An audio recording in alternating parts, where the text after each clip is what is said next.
Everyone, welcome to my channel literature study point. Friends, हम कर रहे हैं यूपीटी जीटी का रिवीजन और इसी रिवीजन सीरीज में आज की क्लास है 28 नंबर की। ओके, आज हम 28 नंबर की क्लास करने वाले हैं, रिवीजन क्लास। ठीक है, आज क्या है? आज है ऑन हिज ब्लाइंडनेस, जो किसका वर्क है? जॉन मिल्टन जी का वर्क है। ठीक है, on his blindness, John Milton. John Milton कौन है? हमारे यूपीटीजीटी के में राइटर हैं। ठीक है, सेकंड नंबर पे आते हैं विलियम शेक्सपियर के बाद। ठीक है, और ये 17वीं सेंचुरी के राइटर हैं। ओके, स्टार्ट करते हैं। इनका ऑन हिज ब्लाइंडनेस जो वर्क है वो आया था 1652 में। उसकी लाइंस क्या हैं? When I consider how my light is spend, when I consider how my light is spend, ये जॉन मिल्टन ने लिखा है कि जब मैं कंसीडर करता हूँ कि जो मेरी लाइट है वो कैसी हो गई है, स्पेन, यानी कि वो मेरा जो वो चली गई, यानी कि ख़त्म हो गई। मेरी जो आँखों की रोशनी थी वो era half my day in this dark world and white. वो कहते हैं अभी आधी ही ज़िंदगी गुजरी थी और इतनी जल्दी क्या हो गया, मेरी जो दुनिया है वो कैसी हो गई, इतनी डार्क हो गई और इतनी वाइट, यानी कि बहुत बड़ी और डार्क दिखने लगी मुझे। आधी ही ज़िंदगी गुजरी थी, तभी मेरी रोशनी आँखों की चली गई। And one talent which is death to hide, और जो मेरे अंदर जो टैलेंट था, जो पोइट्री लिखने का, वो क्या हो गया? हाइड हो गया, यानी कहीं छिप गया। But patience to prevent that, लेकिन जो पेशेंस है मेरे अंदर, उसने अचानक से क्या दिया? जवाब दिया। God does not need either man's work or his gift. तभी जो पेशेंस है उसने मुझे क्या किया? जवाब दिया कि जो गॉड हैं उन्हें तुम्हारी ज़रूरत नहीं है, ना तो तुम्हारे वर्क की और ना ही तुम्हारे किसी गिफ्ट की। Who best wear his mild yoke they serve him best. उसने जवाब दिया कि जो भी क्या करता है, जो गॉड ने परेशानियां दी हैं, तकलीफ़ें दी हैं, उसको बियर करता है, यानी कि उनको सहता है और उसी में खुश रहता है गॉड का थैंक्स करके। वो क्या है? वो ही गॉड के लिए बेस्ट गिफ्ट है, वो ही गॉड की बेस्ट सर्विस कर रहा है। They also serve who only stand and wait, जो लाइन में लगे हुए हैं और खड़े हैं, अपनी बारी का इंतज़ार कर रहे हैं, वो भी क्या हैं? वो भी सेवा कर रहे हैं, किसकी? गॉड की। ठीक है, तो ये क्या है? पेट्रार्कन सोनेट में लिखा गया है। ठीक है, पेट्रार्कन सोनेट है। ए बी डी क्या है? पेट्रार्कन सोनेट की राइमिंग स्कीम है। नेक्स्ट पॉइंट है ये विलियम वर्ड्सवर्थ की पोएम है। ठीक है, लंदन 1802, और ये पोएम जॉन मिल्टन को ट्रिब्यूट की गई है। ठीक है, किसने किया? विलियम वर्ड्सवर्थ ने किया। 1802 में लिखी गई थी, पब्लिश हुई थी 1807 में। ठीक है, लंदन 1802, पब्लिश हुई थी 1807 में इन पोएम्स इन 2 वॉल्यूम में। पेट्रार्कन सोनेट में ये भी लिखी गई है। आइमी पेंटामीटर है, उसमें ए बी सी डी क्या है? इसकी राइमिंग स्कीम है। इसकी जो लाइन्स हैं पढ़ लेते हैं।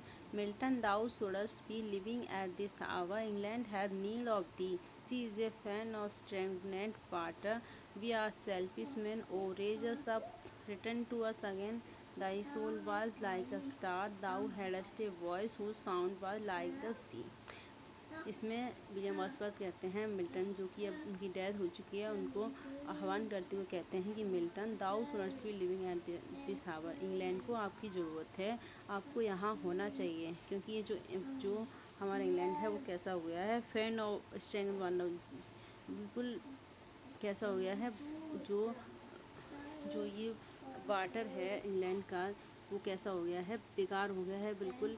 यहाँ से जो अच्छे लोग थे वो चले गए हैं, कोई भी सच्चाई के बारे में खड़ा नहीं होता, सब कुछ कैसा हो गया है? हाइपोक्रेटिक हो गया है और करप्टेड हो गया है।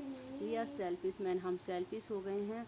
ओह raise us up, raise us up, return to us again, thy soul was like star. तो कहते हैं अब तुम वापस आओ और हमें ऊपर उठाओ, जो कि हम नीचे गिर चुके हैं अपनी सोच से, हमारी सोच को ऊंचा उठाओ और तुम वापस आओ। Thy soul by like star, तुम्हारी सोल कैसी थी? स्टार की तरह थी। Thou hadst a voice whose sound was like the sea, जो कि कैसी थी? जो समुद्र था उसकी आवाज़ की तरह थी, जो जिसकी जो साउंड थी वो समुद्र की कैसी थी, आवाज़ की तरह थी, तुम्हारी जो वॉइस थी वो, ठीक है, इस तरह से तुम दहाड़ते थे, यानी कि सच्चाई के लिए लड़ते थे। नेक्स्ट पॉइंट है an evening walk bye William Wordsworth. An evening क्या है, विलियम वर्ड्सवर्थ की ही पोएम में 1793 में आती है, हीरोइक कपलेट में आती है, डिस्क्रिप्टिव और मोरल और अर्ली रोमांटिक थीम है इसकी, ठीक है। नेक्स्ट है डिस्क्रिप्टिव स्केचेज 1793 में आई थी, ये विलियम वर्ड्सवर्थ की पोएम है, हीरोइक कपलेट में। लोडोमिया 1815 में आती है, विलियम वर्ड्सवर्थ की पोएम है, 1845 में रिवाइज होती है, ये नरेटिव पोएम है और ब्लैंक वर्स में लिखी गई है। पीटर बेल विलियम वर्ड्सवर्थ की ही पोएम में 1798 में आती है, 1819 में पब्लिश होती है, फिलोसॉफिकल नरेटिव पोएम है ये। द रिक्लूस, रिक्लूस का ही जो पार्ट है वो प्रिल्यूड है, ठीक है, प्रिल्यूड और एक्सकर्सन इसी के पार्ट है, ठीक है। प्रिल्यूड जो रिक्लूस है उसका ये इंट्रोडक्शन है, ठीक है, प्रिल्यूड। एक्सकर्सन 1814 में आती है 9 बुक्स के साथ। द वैगनर 1819 में आती है। द वाइट ड्यू ऑफ राइस्टोन 1815 में आती है, कंपोज वेंस्टन ब्रिज 3 सितंबर 1802 1807 की पब्लिकेशन में ये पब्लिश होती है। एरो रिविजिट 1831 में आती है, पब्लिश होती है 1835 में। द फीमेल वाइग्रेंट 1798 में आती है। Simon Lee anecdote for father 1798। We are 7 the early spring. The last of the flock, the mad and other, the idiot boy 1798 के कलेक्शन में आती हैं। ये सब विलियम वर्ड्सवर्थ के वर्क हैं। The table turn by William Words, जो table turn है उसकी कुछ लाइन्स हैं जो इम्पोर्टेंट है, बार बार एग्जाम में पूछी जाती हैं। आइए देख लेते हैं इसकी लाइन्स हैं द टेबल टर्न्स की, विलियम वर्ड्सवर्थ की द्वारा लिखी गई है। Up my friend and quit your books. Up my friend का मतलब है खड़े हो जाओ मेरे दोस्त, और जो किताबें हैं उसे छोड़ दो। और surely you are grow double, और जब तुम किताबें छोड़ दोगे तो तुम क्या हो जाओगे, डबल हो जाओगे, यानी कि तुम्हारी नॉलेज और ज़्यादा बढ़ जाएगी। Books is dull and endless type, जो बुक्स हैं वो क्या हैं, एंडलेस टाइप हैं और डल हैं। Come here the Woodland lines, तुम यहाँ आओ, कहाँ पे, नेचर के करीब आओ। Let nature be your teacher, क्योंकि जो टीचर है वो क्या है, तुम्हारी सबसे अच्छी टीचर है। One impulse from A वर्नल would may teach you more of man, जो जो जो प्रकृति है, जो नेचर है वो क्या है, तुम्हें सिखाएगी मैन के बारे में बहुत ज़्यादा।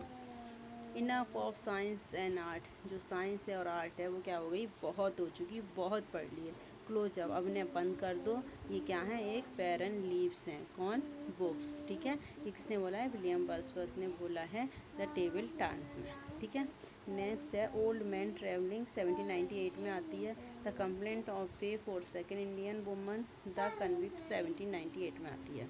Lines compose a few miles about return away 1798 के कलेक्शन में आती है। द एक्सकर्सन 1814 में आती है 9 बुक्स के साथ। प्रिल्यूड 1805 में लिखी जाती है, 1850 में क्या हो जाती है, पब्लिश हो जाती है 14 बुक्स के साथ पोस्टमसली, यानी कि इनकी डेथ के बाद इनकी वाइफ कराती हैं, ठीक है, पब्लिश। नेक्स्ट है विलियम वर्ड्सवर्थ की पोएम इन 2 वॉल्यूम्स, जो विलियम वर्ड्सवर्थ की पोएम है, पोएम इन 2 वॉल्यूम्स में 1807 के कलेक्शन में कौन सी हैं, रिजोल्यूशन, इंडिपेंडेंस, लीज गैदर, ये सारी पोएम इसी कलेक्शन में। आई वर्नर lonely as a cloud by William Wordsworth, first version 1807 in poem in 2 volume, revisit version 1815, the वर्नर lonely as a cloud, the floats on, ये वर्नर lonely as a cloud poem है, उसकी lines हैं, आइए पढ़ लेते हैं। Floats on his ever vales and hills, when all at one I saw a crowd, 10,000 saw I at a glance, tossing their head in spridden, a poet could not but be gay. A wonder lonely crowd की lines हैं। They flash upon that inward eye, which is the bliss of solitude, and then my heart with pleasure fills and danced with the daffodils, ठीक है, ये poem है daffodils से line है, ठीक है, याद भी रखनी है, ये भी इंपॉर्टेंट है। नेक्स्ट पॉइंट है ode to duty by William Wordsworth 1807 में आती है।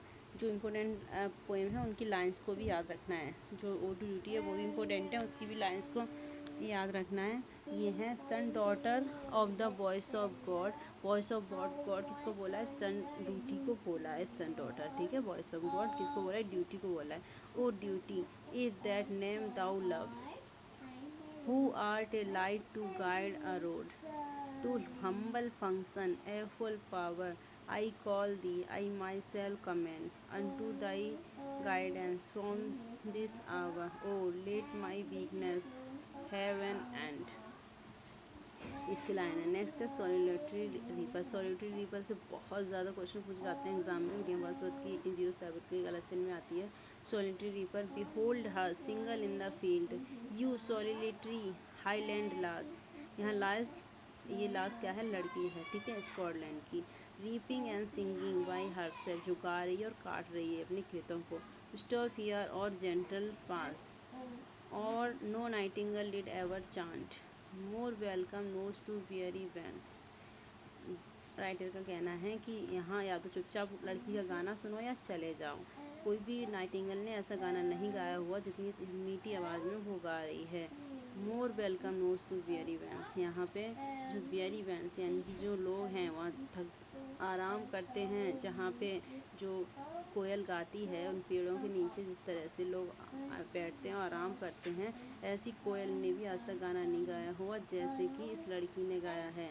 आई सो हर सिंगिंग एट द वर्क, मैंने इसे देखा है कहाँ? वर्क, काम करते हुए, खेतों पर गाना गाते हुए। The music in my heart never I bore, long after it is here no more. जो म्यूजिक है जो मैंने सुना था, मैं उस म्यूजिक को सुनकर कभी भी क्या नहीं हो सकता? बोर नहीं हो सकता। और मैं बहुत दूर तक चला आया लेकिन फिर भी वो गाना मेरे दिल में अभी भी है, ठीक है। तो ये है सॉलिटरी रीपर की lines. Elegiac stanza, composed upon Westminster Bridge 3/1807, the sparrow nest, London 1802 by William Wordsworth. 1807 के लेसन पर आती है, पोएम इन 2 वॉल्यूम में। इसकी लाइंस भी याद रखनी है, ठीक है। लंदन 1802 की। Milton, thou shouldst be living at this hour, England had need of thee, the world is too much with us, the world is too much with us 1807 में आती है। इसकी लाइंस हैं, the world is too much with us, getting and spending, we live with our power, little we see in nature, in is ours, this sea that bares her bosom to the moon. ये lines है। The world is too much में कभी कहते हैं लोग कमाने में और खर्च करने में ही अपना क्या कर रहे हैं? ज़िंदगी व्यतीत कर रहे हैं, बहुत कम ही नेचर की तरफ देखते हैं, ठीक है। ये कौन कहते हैं? विलियम वर्ड्सवर्थ कहते हैं। येरो अनविजिटेड, ये 1807 में आती है। Intimation mortality from recollection of early childhood, ठीक है। ये इनकी पोएम है जिसका जो जो वो है, ये लाइन है इसकी। The child the father of man, there was a time when meadow grove and stream, the earth and every common sight. Important lines ली गई हैं इस पोएम की, ठीक है। The rainbow comes and goes lovely in the rose, but birth is but a sleep and forgetting, the homely nurse do not all she can to make her father's child, for the glory both know, thanks to the human heart by which we live, thanks to tenderness is joy and fear, we often die deep for tear. ये lines आ जाती हैं पहचानने के लिए कि ये lines कहाँ से ली गई हैं, तो ये भी याद रखनी है। नेक्स्ट है लूसी पोएम्स। लूसी पोएम कितनी है? 5 है। 1798 से 1801 के बीच में आती हैं। फर्स्ट अपेयर होती है लिरिका बैरेट में 1798 में, ठीक है। तो ये 5 पोएम कौन सी हैं? Strange fits of passion, I had known, she dwelt among the untrodden way, I travelled among unknown men, 3 years she grew in sun and shower a slumber did my spirit seal. ये Lucy poem में आती हैं। My heart leaps up, ये poem है छोटी सी, William Wordsworth की, 1802 में आती है। 1807 के पब्लिकेशन में ये होती है, पब्लिश होती है। द रेनबो, द रेनबो इसका नाम है, ठीक है, दूसरा नाम है इसका। माई हार्ट लीव्स अप का, my heart leaps up when I behold a rainbow in the sky, so was it when my life begin, so it is now I am a man, the child is the father of man and I could wish my day to be bound each to each by natural piety. ये lines हैं इसकी, ठीक है, my heart Depp सबकी। तो ये था William Wordsworth के सारे वर्क थे और उनकी डेट थी जो हमने रिवाइज कर ली, और पोइम की जो इम्पोर्टेंट लाइन्स थी वो भी हमने रिवाइज कर ली, ठीक है। मिलते हैं नेक्स्ट वीडियो में, तब तक के लिए बाय।